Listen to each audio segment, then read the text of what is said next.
Hey everybody, I'm Wyatt, and this is Cinema Trip Reviews, and today we're talking about the Foo Fighters Studio 666.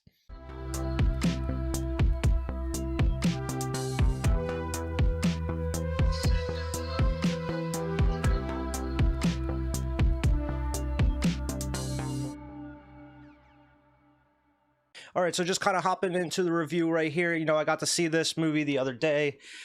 Just came out this weekend. Before we get into the movie, I am a huge Foo Fighters fan, and I believe that at this point everybody knows who Dave Grohl is. But I've always been a fan of Dave Grohl, whether it's with Nirvana, the Foo Fighters, his little stint with Queens of the Stone Age, them Crooked Vultures.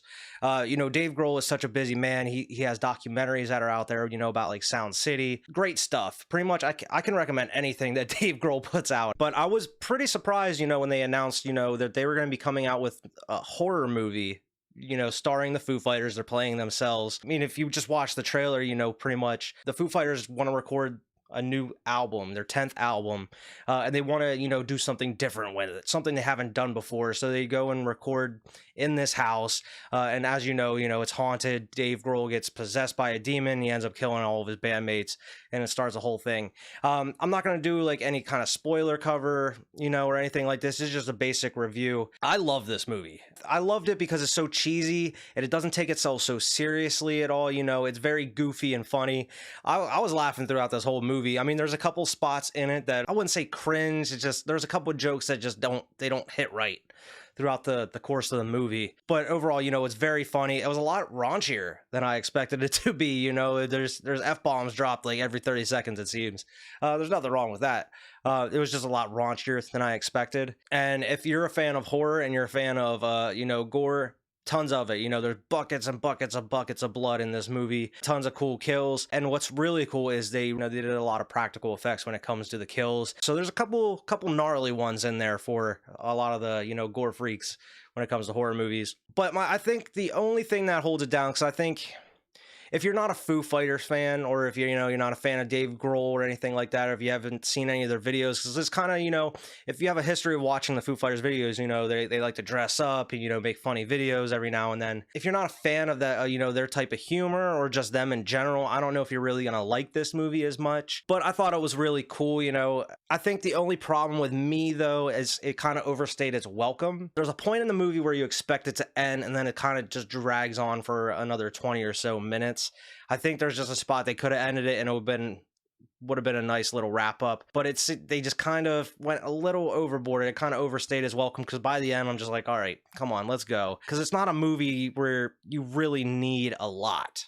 It's a pretty simple premise. You get in a house. It's a movie that it shouldn't be more than like an hour and a half, hour and 20 something minutes. I believe this is close to 2 hours long. It didn't need to be that long at all. It definitely overstayed its welcome. There's a couple cool cameos in it. Kerry King from Slayer is in there, and the biggest one for me, because I'm such a huge horror fan, John Carpenter is in it. He doesn't really have a speaking role. I mean, he does, but just it's not huge at all. But it was just cool to see John Carpenter in there. Also, he did the score for the opening, the opening credits and everything, and it really, really sounded like something straight out of Halloween 2018 or Halloween Kills.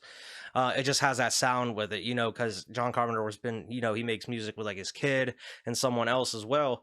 And they just have this, this tone and this sound to their music and their scores now. And this was something you could easily just plop right into, Halloween Ends that's coming out here later this year. And, I wouldn't have known the difference. But anytime, the Carpenter's involved with the score, it's going to be pretty good. Other than the Foo Fighters, all the members of the Foo Fighters, you have Whitney Cummings, who's a comedian. She's in it. She plays a small role as well.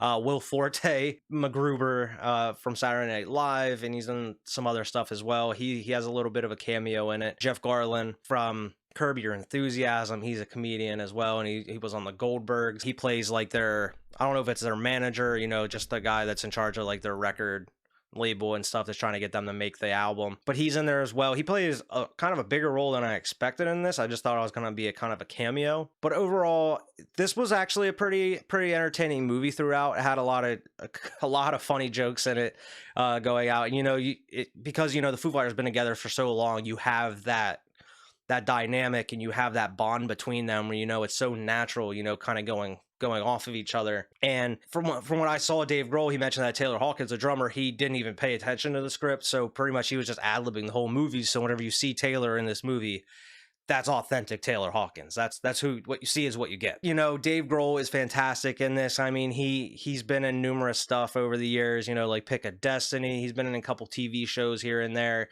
He was in one of the Muppets movies. But I think, you know, the rest of the cast members, the rest of the band really shine in this movie. Pat Smear, he was very funny. You could definitely tell that a couple of some of the band members didn't have any acting, you know, haven't acted before. But I think that kind of added to, you know, the cheesiness or like the B-movie vibe in it. Raimi, who is like the keyboardist, he's one of the funniest, you know, parts of this movie, you know, other than Dave Grohl just kind of going bananas at some point. I think, you know, the band really, you know, the dynamic and the bond between them, you know, they you know, riffing off each other was great. A lot of funny moments in the movie. And then, you know, I mentioned the score, but the soundtrack is great. You know, I mean, they released you know, there's a fake band in the movie called Dream Widow, and that was the band, you know, that was in that house years prior to the Foo Fighters going in and recording this album that they're going to make. And Dave Grohl, you know, apparently he has a full album of Dream Widow stuff that they just made that they're going to be releasing soon, and I cannot wait for it, because the one song they came out with is just like thrash metal. It's great. But a lot of the music that they're playing throughout the course of this movie, the Dream Widow stuff, or just the stuff that Dave's coming up with, you know, for the new Foo Fighters album, it's great. It's so heavy and raw, and it's great. I can't wait to hear more if he actually does release an album of this stuff, because this whole movie is just hard not to like kind of jam with it as you're going through the movie. I loved everything about this movie, you know, and like I can't stress this enough, and I don't know, I think some horror fans are going to dig it. People that like maybe B horror movies, you know, kind of cheesy late night comedy, you know, horror comedies. I think if you definitely like the Foo Fighters, I think you're going to be, you know, entertained throughout, and I think you're going to like it.